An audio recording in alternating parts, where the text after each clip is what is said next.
I just realized that I forgot to get a liberal cuck for this episode, so I'm going to have to amp it up a little bit. I usually try to keep it balanced, but I forgot this time.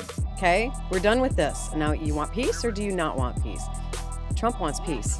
Trump ran on no new wars. The last time they went into Lebanon in force, it didn't go that well for them. But just to be able to have full access in their skiffs to everything in our skiffs, why? I mean, that doesn't make any type of logical sense at all. I'm out of date. Okay, the deal is off. Iran says all right, next deal. topic. Yeah. No deal. Right. No deal. But if you look at Iran, they aggressively placed their country in the center of like 40 of our military bases, which is Exactly. kind of inflammatory. Yeah, knock it off. Stop bombing people. Take out Hezbollah. And I would just like to add it as I close, John. You do a very good job playing a liberal, almost scary in how well you carry it out. I'll pause with that. I'm working on it. I'm trying to fit in DC.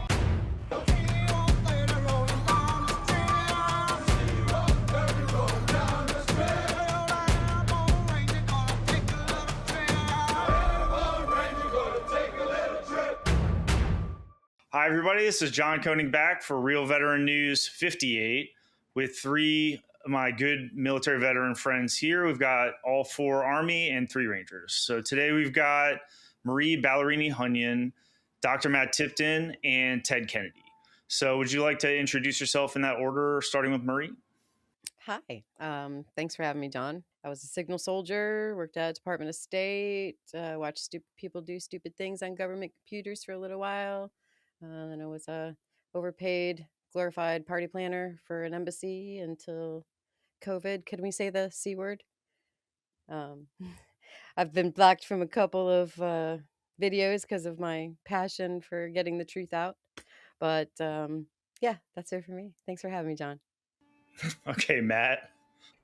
Dr. Matt Tipton, I was in 375 for 5 years and then got out and went into the medical field. All right. Ted, please. Ted, from the deep red state of Florida, where it is legal to shoot people if they break in your house. Okay. Ted, also infantry master, longtime Rangers. Let's not sell yourself short here. I got this tractor trailer backing up with the horn on, so that's not ideal, but we got to get the show started here. Okay. Jesus. No, he's not here. I mean, he is, but... Okay, he's gone. So, all right. We all introduced ourselves. All right, so the topics this week are Iran deal, Israel in the NDAA, National Defense Authorization Act, and we're going to do an update on Ukraine. We've been obviously talking about Ukraine for many years now. But before we get into that, I'd like to make a big announcement that in the spirit of the NDAA integrating the U.S. military with Israel's military, that we, Real Veteran News, are going to integrate with Tel Aviv. So we'll be having Real Veteran News Tel Aviv. And I'm going to slowly replace all of you with IDF soldiers that don't think that Palestinians are human. So what do you guys think about those big event news? See you so later, if I bye. agree with that, can I still stay? You agree? Maybe. You gotta wear a yarmulke though.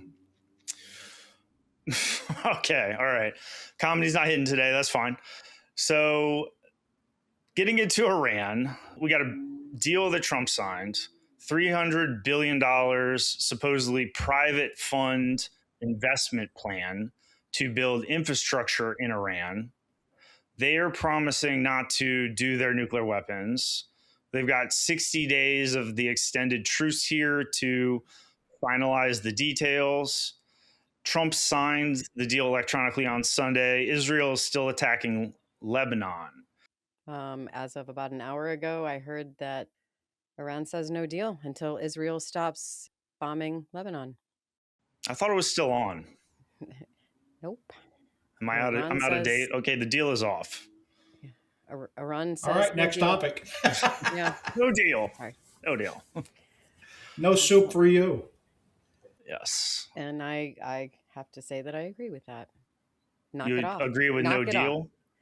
Yeah, knock it off. Stop bombing people. Take out Hezbollah. If you have the IDF soldiers are so trained and so, they can go under the cover of darkness better than anybody. And if they can do that, then why aren't they just going in and taking out these Hezbollah leaders and any other terrorists instead of bombing all the civilians in Lebanon? Come on, it's Lebanon.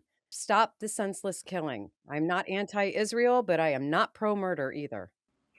Okay. All right. Who's next? I would say if we're going to invest 300 billion, let's put a pipeline across from the Persian Gulf to the Red Sea and cut the Strait of Hormuz out forever. Okay. Could still be the pipeline could still be bombed, and one pipeline probably isn't enough, but I guess maybe if it was underground, right? Yeah. Get Elon Musk over there with the Boring Company and make it happen. Okay. All right. Ted, what do you think? I mean, I agree with Matt. Utilizing the power of slavery, we could dig a canal across the Arabian Peninsula in a couple of weeks. I've seen it done over there because I lived in Dubai for 6 years. I agree with a lot of what's been said. I think the Israelis either need to do it or knock it off. I don't agree that the IDF is this giant walking the earth. I've trained with them before. I've seen them before. They are a product of fighting half-wits for the last 80 years and normally coming out on top. Or surprise attacking their foe so they don't have a chance to utilize their technology. The last time they went into Lebanon in force, it didn't go that well for them. I think with elections on the horizon, Netanyahu is a little nervous about going in with a ground incursion, especially after going into Gaza. That didn't go all that well for him. They actually had to fight somebody that wasn't going to run away. With regards to the deal, I think it'll move forward. I mean, it's a memorandum of understanding right now. The 300 million is probably coming from the Gulf Coalition, who really wants to get at Iran's oil. The Saudis, the Emiratis, all them, they have the infrastructure to export the oil in a much greater level than Iran does. They just don't have oil of their own right now. I mean, the Saudis do, the Emiratis don't. So a lot of that money is probably coming from across the Gulf, and it'll all have strings attached to it, things they have to do. I think we'll see in about 60 days what's going to happen. And there's going to be back and forth between now and then. There has been for the last 45 years. It's not like it's been peaceful for the last 45 years, and suddenly in the last 90 days, it all got turned over. Okay, so you guys got into the Israel and Lebanon thing, which is technically part of the peace deal from the Iranian point of view, and then the Israelis apparently don't want that or something. That's pissing Trump off. So we can get into Trump, Netanyahu, Israel, Lebanon in a bit. I want to focus a little bit on the deal here.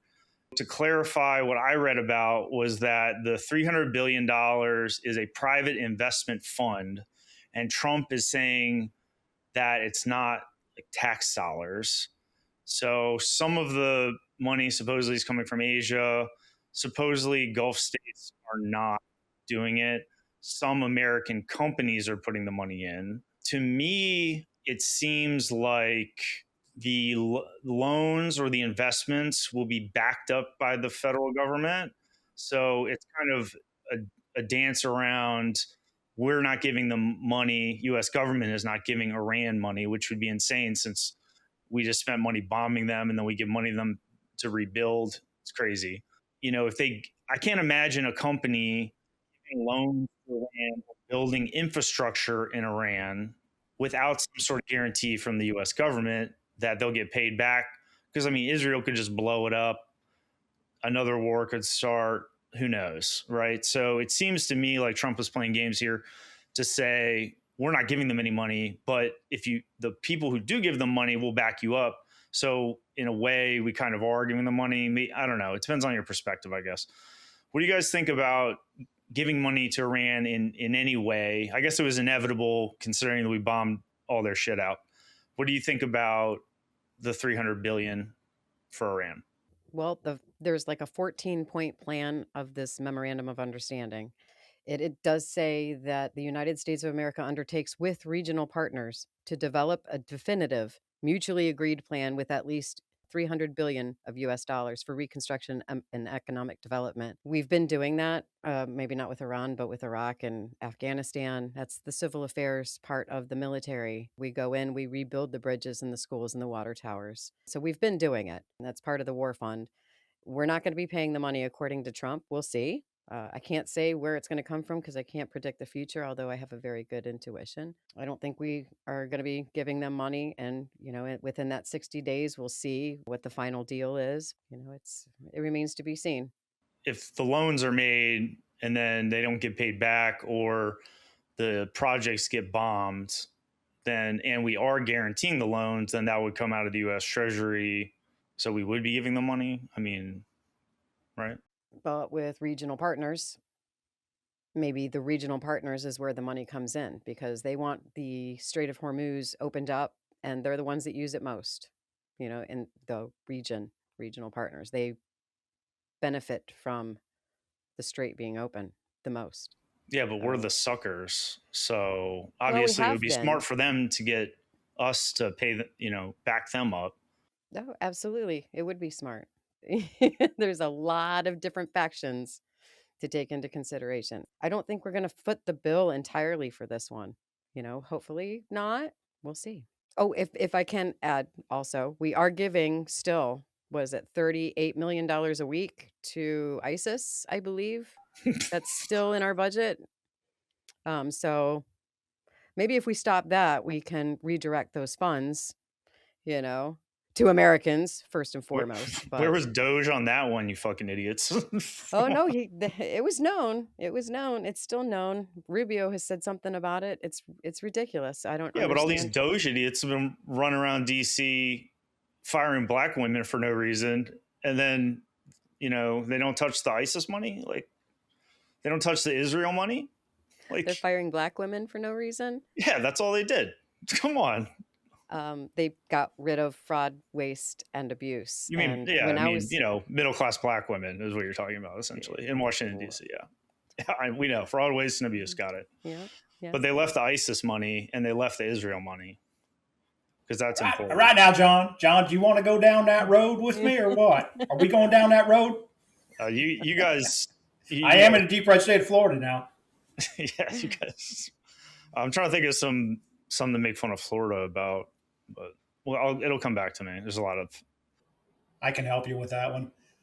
Matt or Ted, what do you think about the $300 billion? I would first state it's not real money. We're printing it and borrowing it like crazy. What I think Iran was actually about was trying to delay China. They've been buying oil from Iran for $15 per barrel under Brent for decades during the embargo. So we've effectively cut them off from a huge portion of their energy for however long this has been going on now. War is pretty much inevitable at this point with China, whether it's a worsening Cold War or an actual hot war involving Taiwan and or mainland China. And I think the Venezuela and Iran moves have been to try to consolidate China's oil away from them, which is how we pissed the Japanese off before World War II. So, taking somebody's energy is itself an act of war. But if you've already decided war is inevitable, you would want to take away your enemy's energy source. $300 billion spent to deny China all that oil might be worth it. I would still rather have a pipeline and cut out the Strait of Hormuz, because that's always going to be a choke point until the ocean erodes the strait wider, which, that's millions of years. So it's going to be an issue. All right, Ted. Matt mentioned either a hot or a cold war with China. Do you think it's possible that we could have a hot and sour war? I think it'll be a proxy war.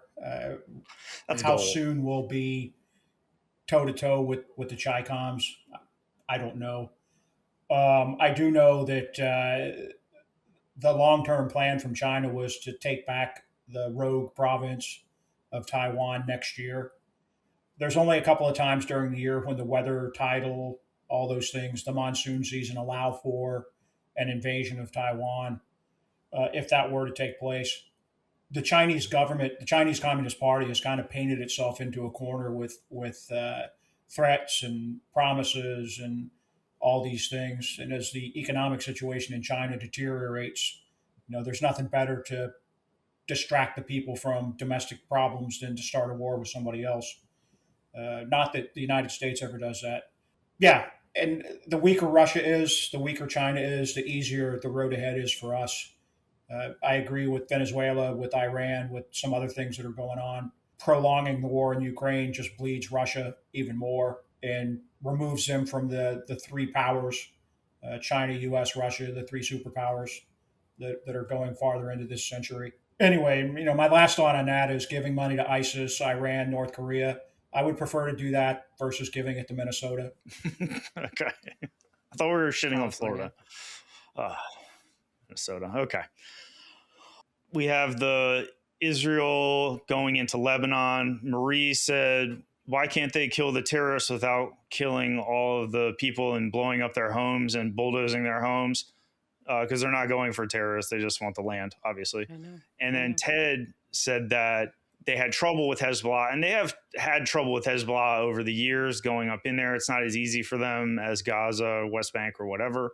They had trouble because they were trying to occupy it. Now they're just raising the land and telling everyone to get out. Because, I mean, you can't really run a guerrilla war if there's no civilians around. Right? They're turning it into like a demilitarized zone, soon to be a discounted Jewish settler zone. And that seems like that's the plan. They're talking pretty tough. They're Pete Hegseth guys talking pretty tough. What do you think about that, Marie? I completely agree. That's what I see happening. It's what has been happening in Palestine, and it's been happening for a long time now. So it shouldn't surprise anybody. And that's why they want to partner so badly with the US. Then they'll drag us into every freaking war just to raise the land for them. So, nope. Yeah, clear the way for them. Yep. Yep. Syria, wherever they feel like it. I mean, under the guise of religious and historic discrepancies, disagreements, issues, and all that, I agree. They are taking land. All right, Lebanon, Israel, having trouble. Ted, what do you think? Matt had a good point on when enough is enough with Netanyahu and the Israelis. And we'll just say Netanyahu and the current government.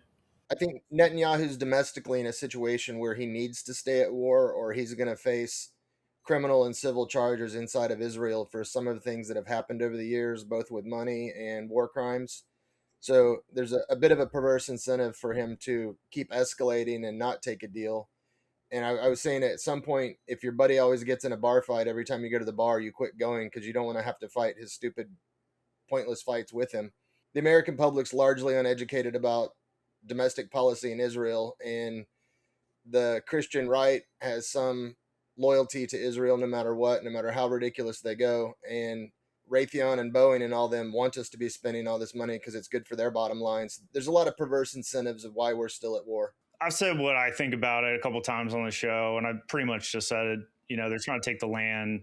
I don't have any profound analysis on it. I do think it's interesting, and we can go into this next, is, Trump and Iran, I think, do want a deal.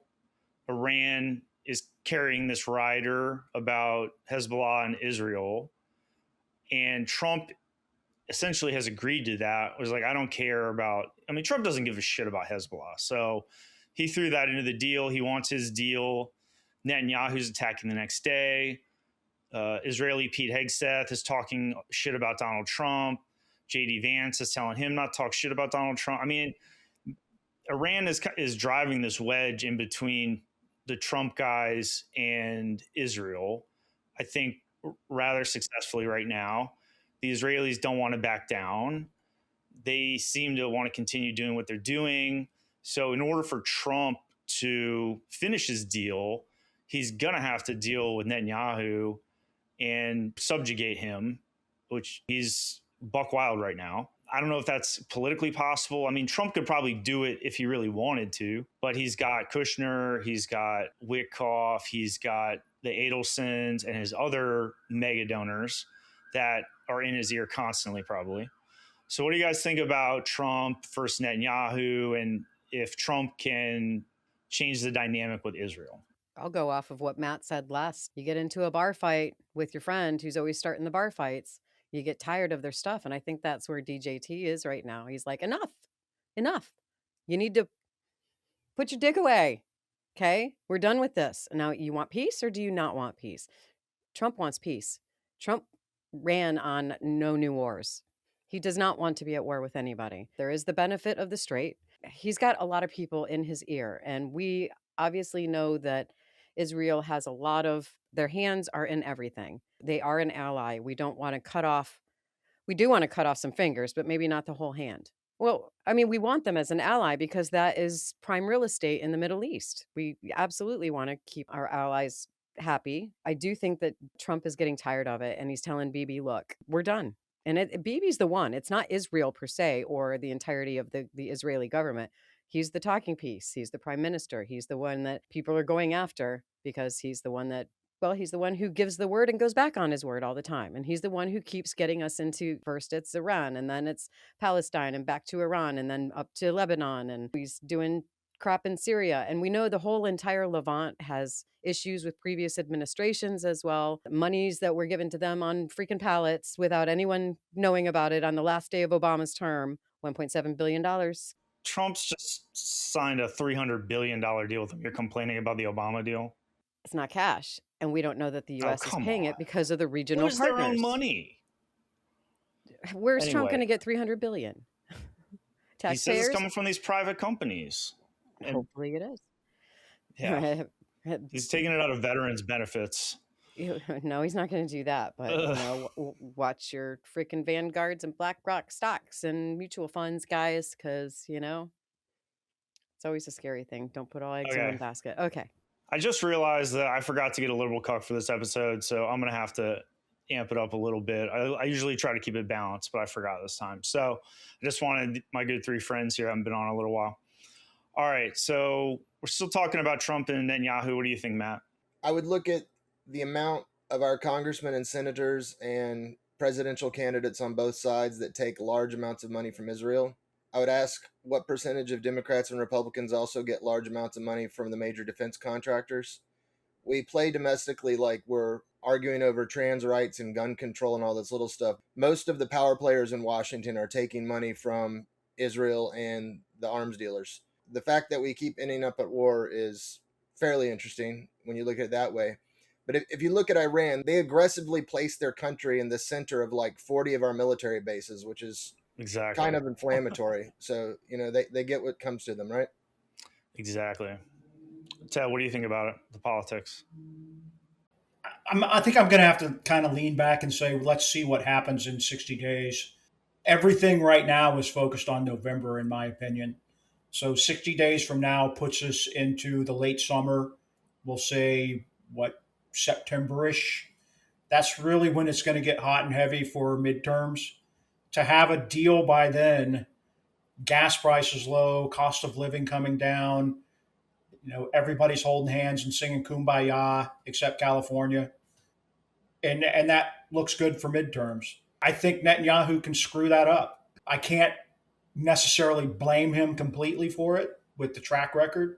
He's got to carry the 7th of October around his neck because he was in power when that happened. And that's going to be ranked up there as one of Israel's worst days, at least in recent memory. When you're in charge, you have to be in charge and you have to take responsibility for things that happen when you're in charge. Something some of our politicians could learn from versus blaming everybody else for their problems. And I would just like to add it as I close, John. You do a very good job playing a liberal, almost scary in how well you carry it out. And I'll pause with that. I'm working on it. I'm trying to fit in DC. All right, so next topic is something which really shocked and infuriated me. Probably shouldn't have been as surprising, but National Defense Authorization Act, that it's like a must-pass defense bill that they have to pass every year, and they jam all kinds of shit into it because it's like they have to fund the military. So it's this convenient. Their annual audit, they haven't done it in 9 years now? There is no such audit. That's classified. All right. Yeah. All right. So to get into it, if you hadn't heard about it, it's like Section 224. Netanyahu posted on something. I don't know what he's using, Twitter or X, I guess, or whatever. Posted, "Thank you for including my plan." So this plan, based on what Netanyahu says, is his fucking plan. and they want to integrate the US military with the Israeli military on AI, cyber, intel, biotechnology. They want to integrate the defense production bases, integrate the production of munitions. They basically want everything that we haven't given them, because sometimes we give them weapons that aren't as good as ours. And they also can't afford the satellites, so they want access to our satellites. They want our data centers. They want all of our cyber hacking stuff. They're pretty good at cyber, but CIA, NSA are the best in the world at offensive, cyber. They want to have all those cyber weapons that we've developed. They want to jam this in while Trump's still in, force the integration, because once you do the integration, you basically can't de-integrate it. I mean, it would take years to de-integrate. So the NDAA says that Pete Hegseth will appoint an executive agent that will lead the integration of the Israeli and the U.S. militaries. Israel is also by far our largest recipient of foreign aid, which I don't personally get, and a lot of people don't understand. At the same time, too, Pentagon raised the threat level from Israeli spying to critical, which is basically on the same level as China and other adversary countries, I think, which kind of leads me into this thing with what Marie said, where we want them as allies. I don't really personally see them as allies, and we don't have any other allies that are spying on us to this degree. So I got some strong feelings. I think it will be an absolute disaster. We cannot ever form an alliance like this where we combine our intelligence and military and cyber capabilities to anyone, because BB may talk a lot of stuff about, yeah, man, we're buddies, we're partners, we're bros, we got this, we could do this, but they're not going to be in control forever. And who's to say that Israel isn't going to be taken over by, let's just say, Hezbollah one day? And then, well, we have access to all your systems, bitches, and we're fucked. So let's just figure it out when we get there, right? How about we just not do it at all? The VA is already strapped because, they don't want to approve when people get brain tumors and have seizures after getting the forced vaccine. And they want to deny a rating on facts, and because it doesn't align with what they say, oh, you must have done something else. It could have been burn pits as well. But the situations that we have been put in have caused us to have, over decades, many disabled veterans that should be taken care of by our federal government, our Veterans Administration. If we're so strapped and we can't rate them according to what they should be rated to because the VA just doesn't want to spend the money, why are we going to put 1.2 million more people onto those roles and, give them better benefits than we as Americans have? And, they're going to get TRICARE because they have healthcare benefits for life for their entire families. Do we have that? No. I think that's an absolute mistake, and we should completely take out all of it. I'm still on the pork. I'm tired of pork. If you say that you're going to pass a bill that's going to be to support our military, our defense budget, then it should be called a defense budget. That's it. And there shouldn't be anything else in there that we can't read and say, whoa, Whiskey Tango Foxtrot, let's go make noise. The squeaky wheel gets the grease, right? If we just protest and we set cars on fire and tell them we don't want this, are they going to hear us? No, obviously not. But that's where we are. We need to know what's going to be put in these bills so that we, the people who provide you with the money that you want to be giving away to whomever you choose, when we can barely even make our weekly budgets for feeding our families and paying for our cars that, we take our kids to soccer practice and Girl Scouts and so forth. But we're giving money to other nations. This has to stop. And the pork, all the pork, we want to know what's in these bills, not after it gets passed so we could read it like Nasty Pelosi said. I'm talking about beforehand, and there should be at least a period of time where we can read what's in the bill so that we have an ability, we, the people, have an ability to concur or decline whatever it is that they want to put in there. But there should be no pork. If a bill is for defense budget, it should be the defense budget bill, not how can we be the secret Nepotists. Zionists, you mean? Marie, that "We the People" is pretty catchy. I've heard it somewhere before. Thank you. In God we trust. We're going to change it to "We the Zionists" on all our Oh, money. I would have a lot less problem sending Israel money if we were financially solvent. If we weren't 40 trillion in debt and had a surplus every year, I could see spending some money in Israel as an investment. But, if my neighbor's completely out of money and can't make their car payment, I'm not going to open up a new credit card and start making their car payments for them. And it's just bad budgeting, and it's unsustainable. And if you get them to where they can't defend themselves on their own, eventually we're going to run out of money and have to cut them off. You're making it a worse scenario down the road when the money does run out, and the money's running out. but we're going to go to a new Well, but what do system. you think about like the Israeli getting all our weapons, cyber, AI, all our data about American citizens? What do you think about that? We know they I have it already. I think that's makes no sense at all, and I don't know. I mean, I could see letting them have access to individual satellites with a kill switch where they had it on a temporary basis when they need it, but just to be able to have full access in their skiffs to everything in our skiffs, why? I mean, that doesn't make any type of logical sense at all. But let them contract with Starlink. The capability is there. Elon has more satellites up in the sky than we do. Yeah, they also want access to Starlink too. I'm sure that they do. But if they need satellites, then why isn't that a viable capability for them to take? Why have ours? Because it's more nefarious They than need they're letting on. SpaceX to launch all their space weather lasers too. Mm-hmm. You know. Okay, no one likes the jokes today. All right, Ted, what do you think about the NDAA?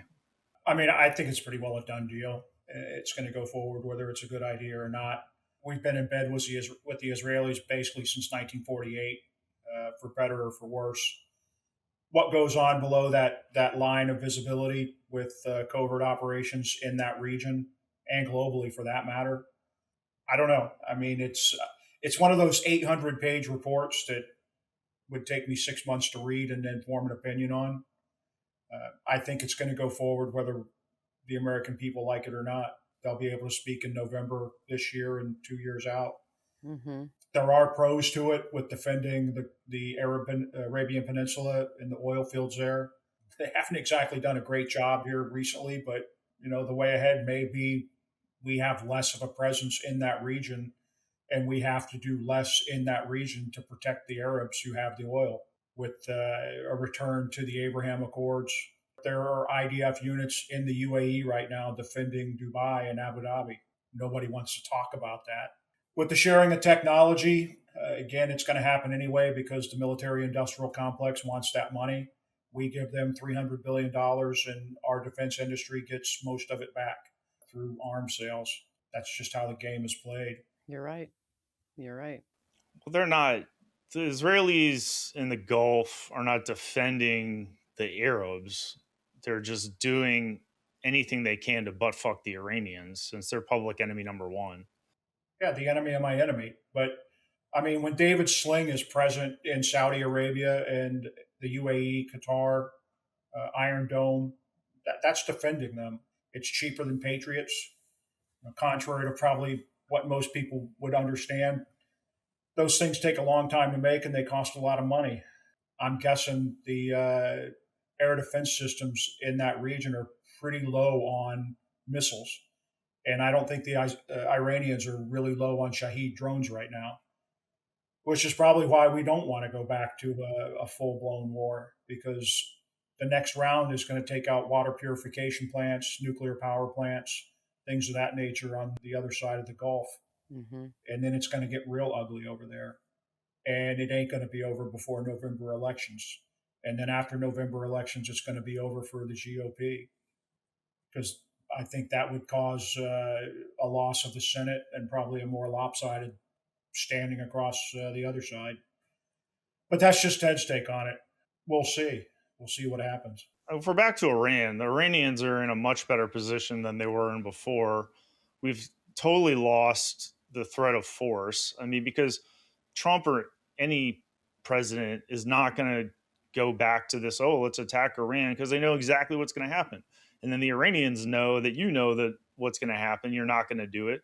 So, I mean, they're the ones coming out ahead of this. Plus, they're getting all this investment money. I mean, the shit that we blew up over there probably was old garbage anyway. And now we're going to build them shiny new airports and shiny new this and that. It's just been a big disaster, in my opinion. Time will tell. I mean, to say it's a big disaster today, time will tell on this one. We have to wait a little bit longer to see what's going to happen. I think we did do a lot of damage to the Iranians, possibly in ways we don't understand right now. For example, Artesh, the conventional Iranian forces, are coming out looking much better than they were 4 months ago versus the IRGC. That argument about we're giving money to the IRGC and the Qs and all that, yeah, there's no way around that. They control the economy there. They control much of the infrastructure. But if the regular Iranian army comes out of this looking better and feeling better about themselves, maybe that gives the politicians that want peace, that want normalization, a little bit of something to lean back on when IRGC shakes their fist and says, bullshit, we're not going to do that. It's got this car out here. See, I don't hear that in Florida because when people break the law, we shoot them. And police don't have to come. Feed them to our dogs. Alligators. Okay. Okay. Last topic is update on Ukraine. We got Ted here, who was just in Ukraine and got some valuable experiences there. So why don't we start with Ted? What's your update on Ukraine? My valuable experience was I remembered what it was like to get shot at and not liking it. It's not a stalemate right now. It's back and forth. The Russians are fighting a tactical and an operational fight. They're trying to take ground. They're trying to show their gains, and they're losing tens of thousands of soldiers doing it.